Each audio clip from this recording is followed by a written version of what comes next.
Oi, there we go. Right, do you know what? I had the levels. I'm not going to do you like that. We've got to rewind.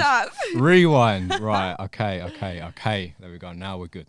Right. As I was saying, I'll chop that. That's going to get the chop because I was thinking you're really quiet. What's going on? I'm looking. Right. We're good. That's what I'm saying. Studio assistant. They could have done that for me. Disgraceful. But as I was saying. So yeah, it's been at least a good couple of years. Yeah, I'd say. I mean, I can remember. I'd say around like 2018. You on a few of my sets on Don City. Yeah, 100. Yeah, it's got to be. So what? That's like 3 years, 4 years. That's mad, definitely isn't it? 3, oh my 4 God. years. It's crazy. Yeah. When you first come to my set, and I can't even remember how it happened. I don't know whether it was like we just started chatting on Twitter or something like that. But like I remember thinking like, oh, sick. Like this is like the first female MC that I've worked with. Like yeah, as soon as you touched Mark, I was like, she's cold as well. Sick. Like, and then it's sort of like I remember at the time there wasn't a lot of other females sort of doing it, or at least doing it the way you were doing it in grime. As in, obviously there was female artists, but in terms of like doing the radio sets and that kind of thing as well, it was like, and it was sick to see. And like obviously that's sort of becoming more and more popular as time's gone on, which is great. And I mean, obviously you're part of the Female All Stars. Indeed. How did that first come about? Obviously, because there was like no females on radio, it's basically just me and Shocker. Like if you look back on sort of like the old sets, it was just me and Shocker sort of thing, innit? And then Shakira Girls of Grime was basically had the idea of just bringing all the female MCs together, because some of them just didn't have the opportunities to get on radio. They didn't know the right people. Like even just Don City and Mode and like sort of like the smaller underground stations. Like if you don't know the person, how do you get on there, innit? Yeah. So Girls of Grime obviously had the idea of getting everyone together. Amazingly enough, we got put on Rinse, so that was a pretty good station to start off on. And it started off quite small. I think there was only maybe like 5 of us. By the end of the Rinse shows, there was like 15 of us. It was absolutely insane. So from that, like we was together pretty much every week on Rinse. Like we started just becoming friends, and we was like, oh, like well, we're all here. Like there's not a lot of female MCs like actually working together as female MCs. So we was like, oh, we'll just make like a rally tune, innit? Obviously made the switch up. Dropped it. We had absolutely no intention of being a collective. It was we were going to record a tune, put it out, done, sort of thing, carry on with our own little lives. And it was just mental. It was absolutely mental. We hit like 20k views in the first 2 days.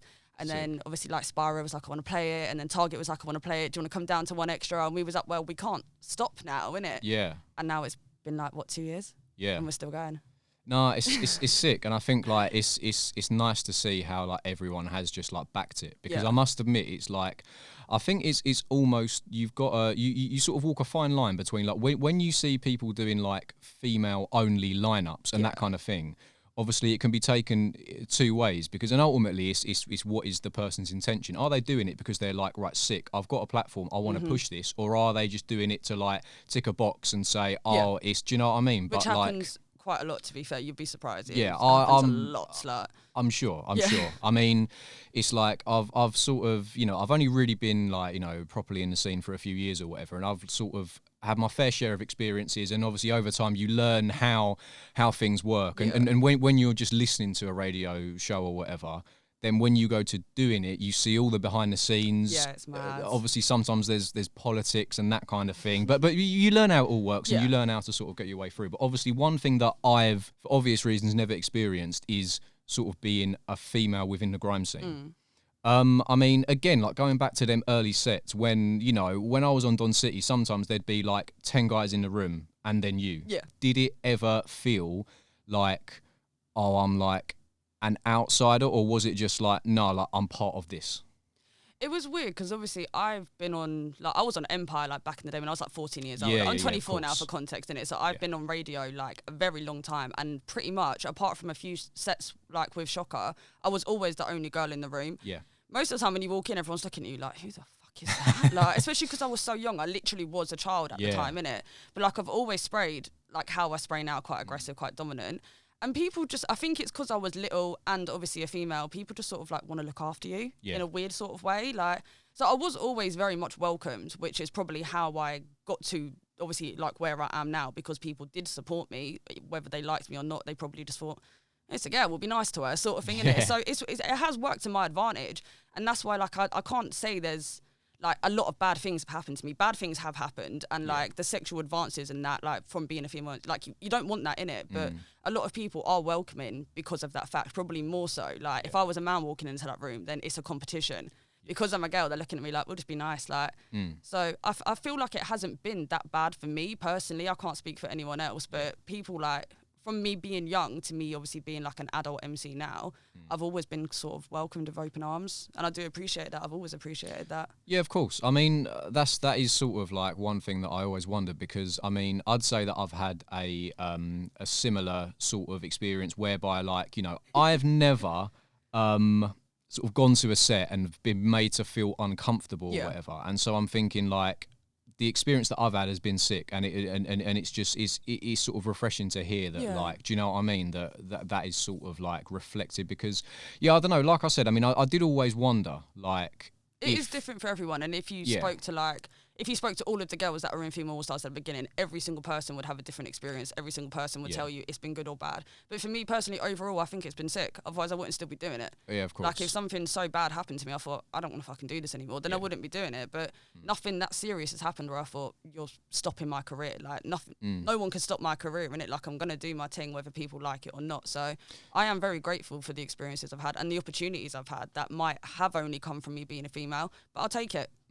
I get that, and it's like, it is interesting to hear your opinion on that kind of thing, because I mean, going back to what we were saying about you know, people sort of only booking female artists to tick boxes or whatever. It's sort of like, sometimes you do, like, you'll see a lineup or whatever, and you know, there'll be a nice mixture, male, female, whatever, and it's almost like you look at it and you think like, no, like it's gone beyond like, oh, they're there to tick a box. It's like, she's on that lineup because she's as sick as everyone else on that lineup. And it's like, I think obviously it is still massively disproportionate in terms of the amount of men to women in grime. But it is nice to see that now, like, you know, especially in sets, and when they do eventually come back, live shows, because we're all missing them. Please. We're really missing it is really it's really refreshing to see it, because I must admit, I always thought like I'd hear a sick female MC and I just think like, it's not like only men are capable of being sick artists. See, that's the thing, like, we're there, innit? Like, it depends. Like, if you want to use us to tick a box, do that, because realistically, we're going to take the opportunity, especially if it's paid. We'll always take the opportunity if it's paid. Secure the bag. But that's the thing, like, there's a lot of us now. And, like, the thing is, as generations are going on, because there's so many of us now, the impact we're going to make in this generation to the next one, I'm hoping there's going to be more females than males in it, because, like, we're everywhere. Definitely. It's just whether we're that style or, like, if we're that. I'd rather you book me because you like me as an artist rather than just to tick a box. But like I said, if you want to pay me, I'll tick your box. Give me the money. I think also, obviously, grime is sort of, first and foremost, it's about telling your story, and it's like the tunes that people make within grime. Very often it is just about like, this is my life and this is how I can express it. And obviously now there's a lot more females coming into the scene. It's sick, because obviously there's sort of things that the female artists are talking about that the males wouldn't be able to understand, wouldn't be able to spit about, because they haven't lived that. So it's sick, because it's almost like, I mean, for ages there's been this question of like, where does grime go now? How does it evolve?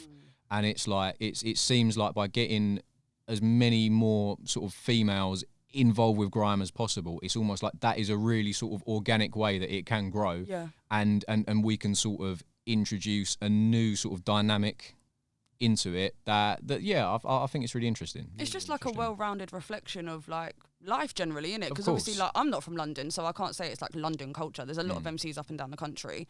But like you were saying, like, men will spit about things that maybe women won't, and like vice versa, that sort of thing, innit? So I feel like it is just, I don't know, you might listen to a track by like Hot Paper, for example, and be like, I relate to that. Or you might listen to a track by Shabo and be like, I relate to that. Like, it's gonna be what everyone wants. You're gonna find something in that music, innit? It's just seeing like that person and thinking like, I'm like you, I can do that, innit? So I feel that's an important aspect, to see someone who's like you doing that and think, I want to do that as well, innit? 100%. I mean, do you know what? I can sort of relate to that in the sense, like, I remember the first grime DJ that I ever sort of become a fan of was Logan Sama.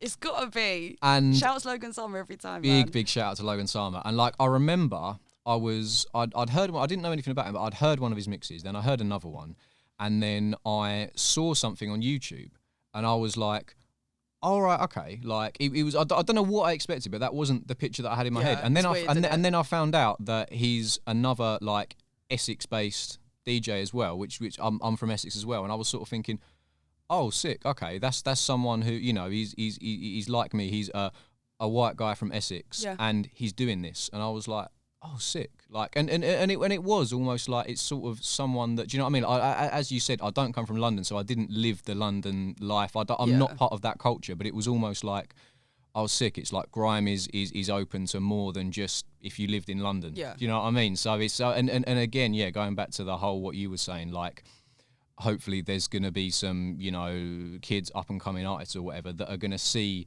females within grime and be like, oh, sick, I can do that too. It's not, I haven't got a, you know, obviously the sort of go-to like idols in grime, you know, is like your Wiley, your Skepta, your JME, whatever. And it is sick to think that, like in years to come, it could be like, no, like the top of the game is, do you know what I mean? Like it definitely should be sort of because that's reflective. The thing for me, like starting out as like a young MC, I could probably count on my hand the female MCs that I looked up to. And realistically, it was Leisha, Lioness, Nole, Roxanne, and that's pretty much it. Yeah. Like the female takeover, that was like the female MCs we had at the time. Yeah. But whether you actually saw them on radio circuits, on like BBC, the stations, whatever, that was very minimal. Like, so I feel like in the next few years, that's not going to be an issue. Like because you can look everywhere and we're everywhere, and it's fantastic. Love to see it. No, it's great. Honestly, it really is great. Yeah, look, I do want to talk a bit more just about you personally and your sort of journey that you've had through grime, because I mean, like I said, I've wanted to get you on the show for a long time because I think it's sick how, I mean, when we first met, you were just a recording artist. Well, as well as being an artist now, obviously you've got your show on Rep. You've got indeed. The Fat Steve show, which I think has just turned a year old. It is a year old. My little baby. We love it. We love it. That's Wednesdays? It is every fortnight on a Wednesday from 7 till 9. Make sure you lock on represent.org.uk. You heard it. Little plug. Look, do you know what? I do actually know this story because I saw you mention it a while ago, but for the people who might be wondering, why is your show called The Fat Steve Show? So it started off as a private joke. So I didn't get like my official residency on Rep until last September. I started doing cover shows back in February. And obviously, like, I didn't know where it was going. I never planned to be a presenter. It was never in the plan of my life at all. I never thought I'd be able to get into that avenue. So it was like a private joke between me and someone. Like, if I get an official slot, like, what am I going to call it? It's got to be a good name. You've got to remember it. And I like to binge eat. I'm a bit of a binge eater. You'd look at me and be like, nah, but if you see me at night, I'm a bit of a binge eater. And I used to get called Fat Steve. So I made the promise of if I was to ever get an official radio show, I would call it The Fat Steve Show. And I was actually on holiday when I got the email to say, hey, do you want to do this? And my first thought was, fuck, I've actually got to do it. And the thing, I was so scared to like bring that into my show. I waited until after Christmas because I thought, right, it's a new year. And then I introduced it as The Fat Steve Show and everyone was like, what the fuck are you doing? I was like, but you remember it though. Every single person remembers it though. It's a shit name, but you fucking remember it. So I'm Fat Steve. It makes absolutely no sense. People love it, and that's because that's my little story. Again, I saw you say, I think it might have been on Twitter. You said that someone said like, oh, like what music does Steve play? Thinking that it was like a guest or whatever, and you was like, no, it's me. I am Fat Steve. Obviously, of course. Look at me, duh. No, that's sick though. You're also, as well as that, you also do a bit of writing as well. I do. Yes. So, fun fact, in college, I did actually study journalism. Okay. And then done absolutely fuck all with it afterwards. Yeah. But writing like I actually started with the switch up because when we dropped it, we assumed that because we were females, no big blogs were going to pick it up and write about it. So I thought, fuck it, I made my own blog. Yeah. And I wrote about it. And then obviously it got picked up and I was like, oh shit. And then people was like, can you write about me? Yeah. And I was like, oh my God. And I think, I don't even know how many posts there are on my own actual blog. I've written for a good few platforms. I used to write for 9 Bills. I currently write for Grime Originals. I've done little bits and bobs for other platforms, and it's just enjoyable, man. I think like when you're an artist or even just musically creative in any sense, you can listen and appreciate music in a different way because you understand the levels that have gone into it. So I feel like that does help me write about people's productions, vocals, videos, whatever, because I understand the amount of effort that has gone into it. But I really enjoy writing, man. If you want me to write about your stuff, hit me up. I'll probably write about this. Yeah. Or someone will. I'll make someone do it. I'm like, listen, you're writing about this. Like, listen to our sick conversation. But yeah, no, it's good fun, man. I like to do. You got to try everything in it. Yeah. Got to try everything, and if you're good at it, then do it. If it's enjoyable. Yeah, 100%.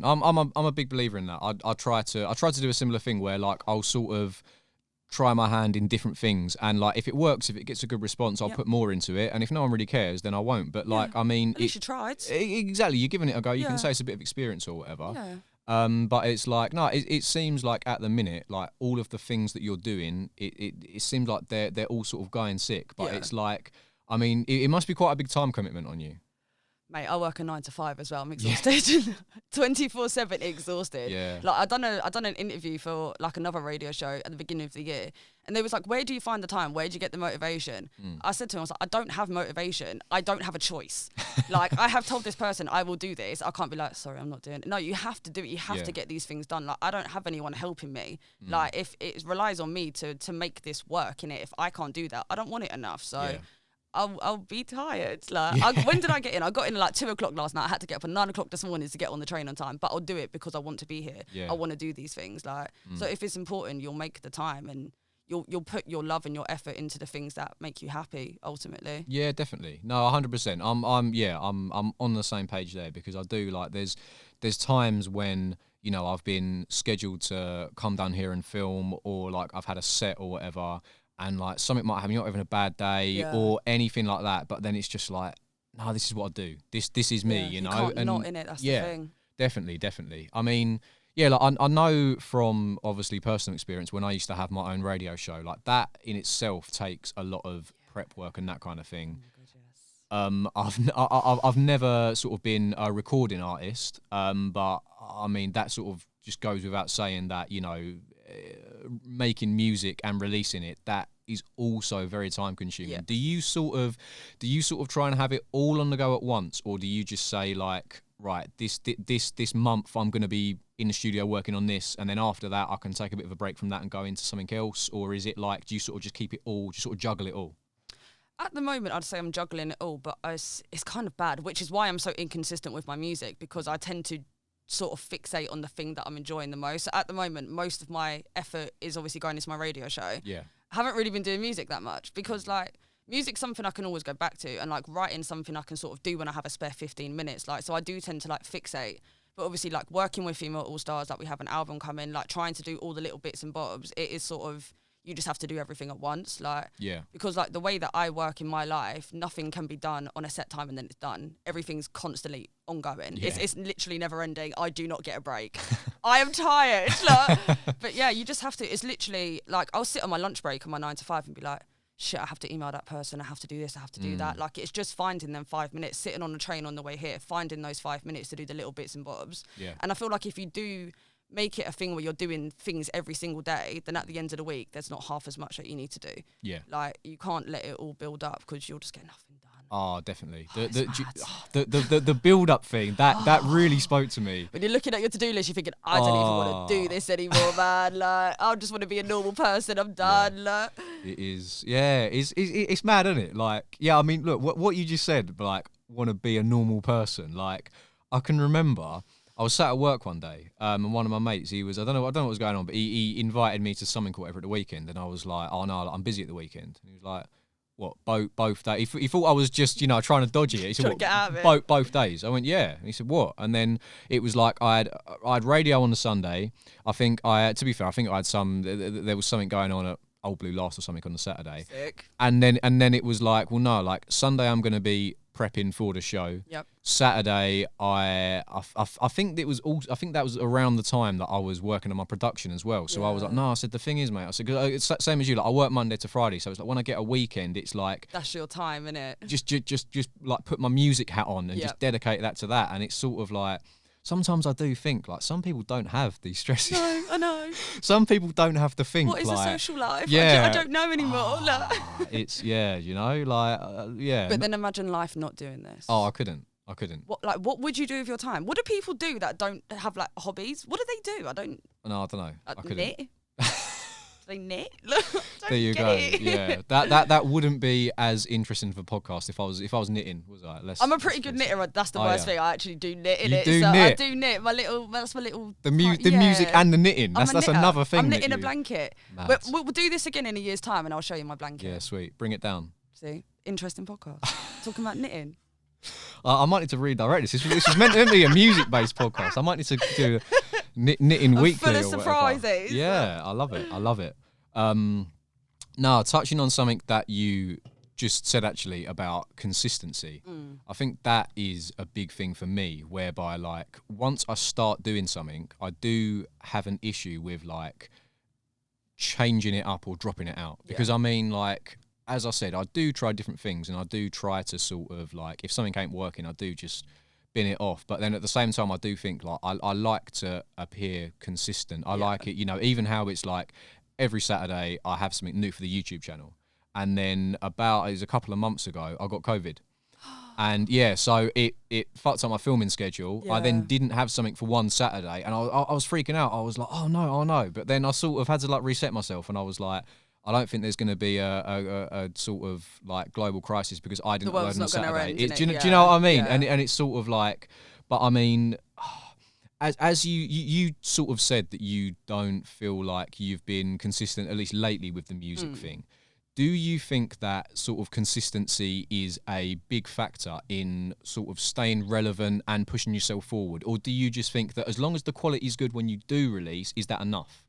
My issue with consistency is that it was never really a thing. No one really cared a few years ago if you was putting out things. Like, no one gave a fuck in it. People would just wait for you to drop it. Yeah. There's this strange pressure that's been inserted into the creative community to always be busy. Yeah. 24/7, rise and grind. Like, and that in itself is tiring because you're thinking like, when you do take a rest day, you're thinking, I shouldn't be taking a rest day because I need to be consistent with whatever I'm doing. Like, it's not feasible. You can't do that all the time. And I would rather take 6 months out of music and then when I'm back, drop an EP. Yeah. Like, because realistically, if you like me as an artist or if you like whatever creative thing that I'm doing, you're going to wait, you're going to be patient, or even if you're not, you're still just going to enjoy it when it comes out. Like, yeah. So I find that weird, like, sense of impending doom pressure. Like, I can't do it. Like, if I don't want to, it sounds bad. If I don't want to do something, I'm not going to do it. Like, if I can't write, I'm not going to force myself to write something that's shit just to put it out. So I've got a track that people can listen to. Yeah. You can wait. And then if I don't drop anything ever again, enjoy what's there. Like, I don't feel the need to be consistent because, like, I do what I do. Either you like what I do, and I've done enough, to be fair. Yeah. I've been around for I've done enough in it. Like, I don't need to do all these radio sets, and I like doing it, but I don't need to do anything anymore. Like, you can go back through my backlog and I've got, like, 5 EPs, countless singles from the age of, like, 15 upwards in it. So, like, if I want to take a year out of music, I'll do it. Yeah. And no one can tell me shit. Like, so, again, it is just whatever makes you happy. Yeah. Because then I might go for a phase of releasing music every week. Like, I have no idea what's going to come for me. So I'd rather just focus on what makes me happy. Like, fuck being consistent. If people want something more from me, then fucking pay me to do it, mate. Like, pay me for my time. And that's what it comes down to. Like, what am I focusing on? What's actually going to benefit me in the future? What's going to benefit me on the path that I am choosing for myself? Like, other people's opinions on what they think I should be doing, I don't give a fuck. Yeah.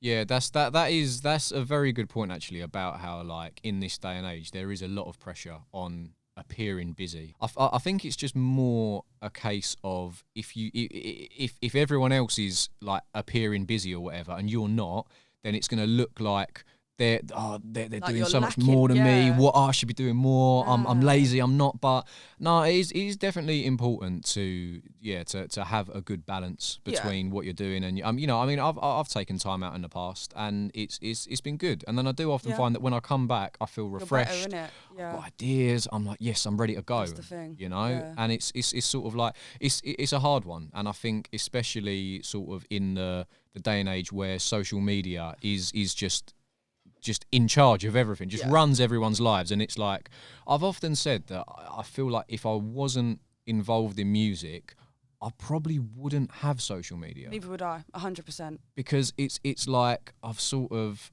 and I've tried to explain this to people before, where I've said like, social media, man, it takes over your head. Well, just delete it then. And it's like, well, no, because if I delete it, no one knows that I'm here. No, how I'm doing all of this. Anything? Like, it's you know, it's painful, man. It is, and like, I tried to do this thing where I sort of set myself like time limits throughout the day. Yeah. Whereby like I can only, you know, and then if I've got any promo or whatever, then I'll do it then. Yeah. But then it got to a point where like I'd be sort of halfway through the day, and then I'd be thinking, oh, I wonder if like anyone's like commented on that or DM that. There's something I've got to respond to. Yeah. But then again, it's that appearing busy thing where like you want it to be that if someone comments going, yeah, this is sick, you want to be like, yeah, cheers, man, because if you don't respond for a day or whatever, then it's almost like, well, I don't care. Yeah. You know, it's a tough one. It's unescapable. That's the issue. Like, especially when you are in the creative industry, you cannot get away from this. Like, that's the thing. You either do it or you don't. And if you don't really care, then you just do your own thing. Like, but yeah, social media makes it so hard. I don't want to reply to people. It's I'm not rude. I just don't care. It's a tough one, and I think do you know what? I think sort of social media is a skill in itself. Oh my God, yes. Whereby like, knowing how to market yourself and knowing how to make the most of the social media. I mean, there's I'll hold my hands up. There's DJs that are sicker than me that have got like half the followers. And I think like, well, sometimes I look and I think, how's that fair? Sometimes I actually think like, you are sicker than me, and I've got twice the following. I get a bit more engagement, but it's just like if you don't know how to market yourself, then that is, and again, it's almost like sort of back before the times of social media. You do think like, oh, like I wouldn't really have a clue how to sort of promote myself without it. Almost like, I've become so dependent on it. I think I really have. Like I mean I remember before I think I might have just started at Don City, but I hadn't really done a lot else. But I've always had the little DJ Citrus logo, the little orange. And literally, like, it was just when I decided that I wanted to do the DJing thing, I was like, oh, I need a logo, don't I? And I just Googled like cartoon orange, wrote DJ Citrus over it, and I was like, sick, done. That's so lit. It was literally, but you know what? Like, Oh I my looked at it and I was like, yeah, cool. And funnily enough, a few years later, my mate was in graphic design, and I said to him, look, I'll pay you to come up with like a proper logo. And like, he did it. I paid him. I got it, and I said like, mate, I said it's sick, but like it doesn't feel like me. Yeah. Like this is me. You are the orange. You see the orange and you know exactly who it is. Well, do you know what? I was at Grime Originals years ago, and like I said, this was when I wasn't really doing anything. Yeah. And I was wearing, I'd got the Citrus logo put on a snapback, and so I was walking around with this logo on my hat or whatever, and like I felt a little bit stupid at first. I was thinking like, are people just going to be like, what's this guy doing? Like this is whatever. But I bumped into Hitman Tigger.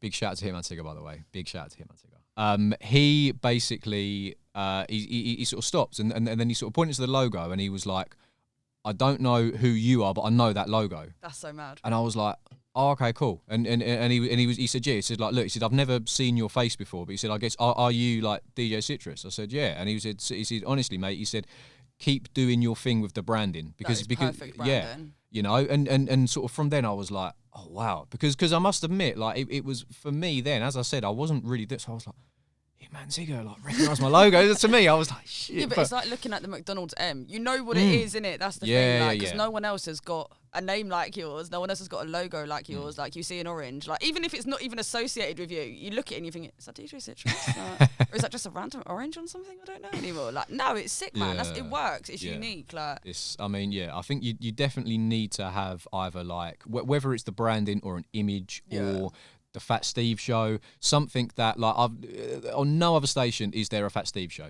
Memorable. You know, it's like and I think that is one. As I was saying earlier, like you can be the sickest artist, DJ, producer, whatever. But if you don't have a brand that people can associate you with, then it's almost like just sort of you're just in the background. Yeah. It's it is an interesting one. It's a very interesting one. Question for you. Oh, okay. Where did DJ Citrus come from? How did you decide on that? Do you know what? There is actually. I'll try to condense it because it's a long story. It's a bit of a long and boring story. But essentially, there was this guy when I was like in like my early teens. There was this kid I was mates with, I used to, when I was like well young, I just used to love the colour orange, and I just used to always have whether it was like an orange pair of shoes or like some, you know, like my phone, an orange case, and anything. It was just always like orange was just associated with me. And then he made some sort of comment about like, oh, like you just like a walking citrus fruit or something like that, and I just sort of laughed. I was like, oh yeah, whatever. And then weirdly, actually, he used to write bars when we was young. I'd say I was probably like 14. He was maybe like 15, 16. So like a little bit younger. He used to write bars. And I downloaded some. I couldn't even tell you what it was. It was some awful production software. It was terrible. It's basically it was sort of like a garage band sort of thing, where you just sort of drop loops into it that are pre-made. Oh, it's terrible. And he bought like a cheap microphone from like, I don't know, it was like Argos or something like that. And he come round. I was like, right, we're gonna make a track. And he was like, oh, it's sick. So like he's there, and then like the beat sort of coming in. It's on the intro, and then he was like, big up Citrus on the beat, like that. And he said it, and I was like, origin story complete. Oh shit! And he just said it, and afterwards, like we did this take, and obviously it was awful. It was so bad. Like I'm really, I think it was got lost on an old hard drive, and I'm glad because no one needs to hear that. No. But yeah, he said it, and afterwards I was like, oh, what you just called me Citrus, and he was like, yeah, and I said, I like that. And he was like, oh, okay, cool. And then from there, like him and a couple of others just started like jokingly calling me that.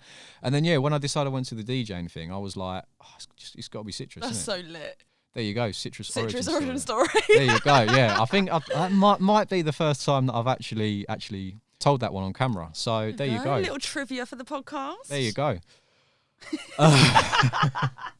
All right, I feel like I've got to return it now. So where did your name come from? Oh, fuck. Go on. I set myself up Yeah, for that go one. on. Where's the story? So I've been MCing from like 10 years old, innit? So obviously when I was younger, I went through every phase possible, but my emo phase was particularly solid. I was a very miserable child for absolutely no reason. I was just a little emo, basically. Do not look up the pictures on my Facebook. And everyone used to call me Misery. Because I'm miserable, basically. So I was Little Misery, and then Misery Bollocks, and there's been a million variations. And one day someone just called me Miz. Yeah. I thought, you know what, that's so much fucking easier to say. Yeah. So now I'm just we'll stick with that one. Yeah, basically, I'm just a moody bitch. And that's where it all stemmed from. There you go. Origin stories. I feel like that needs to be a little subsection of the show. Origin stories. I like that. I like the ideas are flowing through. All the content. We haven't got a lot longer, but I do just want to talk about what have you got coming up? What's the next, say, 6 months, year gonna mean for Ms? Music wise is definitely a few solo releases from me. I have got one I done the other day over a Hit Point beat. Big up Hit Point. He actually made the beat specifically for me. Sick. I wrote the bars. I couldn't find a beat to match it. It just wasn't working. I had to go off a metronome off of YouTube, and it was 106 BPM. And I thought, who the fuck makes beats at 106 BPM? And he made me one. Sick. And it's literally perfect. If you want to hear it live, come down to Who's a Nanny in Brixton on the 15th of October, because I will be performing it live. But that will be dropping soon. So a few little solo bits and bobs from me. I am thinking about maybe releasing a debut album because after everything I've done, I've never actually done an album. And I feel like maybe it's time. I have a lot of music sitting there that I actually don't know what to do with. Because if you know my music, it's fucking depressing. I am like the saddest artist by like Little Peep and shit in it. So if you want some sad grime, I'm your girl. So I might just stick it all on an album that people want to cry to. So... keep your eyes peeled for that. Female All Stars, we do have a debut album coming off the back of obviously our collaboration EP with JME, which was absolutely fantastic. Sick. Over 100,000 streams. Make sure you go run that up. I want more. Yes. So yeah, we got a debut album coming. It's going to be like 15 tracks. Got a bag of features. Very sick production. Yeah, very very sick. So that's coming. Hopefully a couple of events and shows and normal stuff. We need it, and we need some shows back. We need some shows. Yeah, so that music wise, radio, normal programming, everything's going pretty well, to be fair. There's like 6 different segments on my show. I love getting people down. If you want to come talk or spit bars or whatever, hit me up. Just let me know. I need to get you on for a guest mix, actually. Yeah. There we go. Yeah, Secured. I'll be down. So yeah, that's just sort of going as normal. Writing, I just do what I want. Yeah. And then we'll see what else happens. Yeah. I don't know. Oh, I like that. Yeah, we'll just see. I'll just wing it every fucking day. I'm just winging it. I don't know what's going on anymore. I feel you. But no, lots of little bits and bobs and fun stuff and depressing stuff and hopefully some more fun stuff after that. There we go. Well, look, once again, thank you for coming down. Absolute pleasure. Thank you for having me. Yeah, it's been really good to talk, really good to get some insight on some different things. Good to get some origin stories. Indeed. So, yeah, and as you said earlier, people can catch you every other Wednesday, Indeed. 7 till 9. 7 till 9. Represent. Yeah, socials are going to be down in the description, so make sure that you follow Miz up on everything. And, yeah, thank you very much. Thank you for having me. Sure we'll speak again soon. Indeed, yeah. Yes. Goodbye. All right, goodbye.